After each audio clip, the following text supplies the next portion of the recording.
Hey everyone, in this video we are going to see how to install OpenCV in Jupyter Notebook. So first let's launch Jupyter Notebook.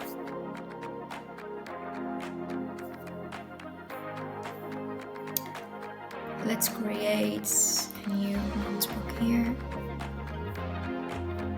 So to install, just install OpenCV Python. In a few seconds it will be installed.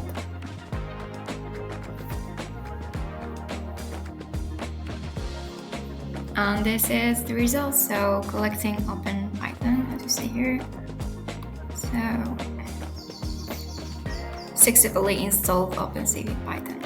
The version is 4.9.0.18.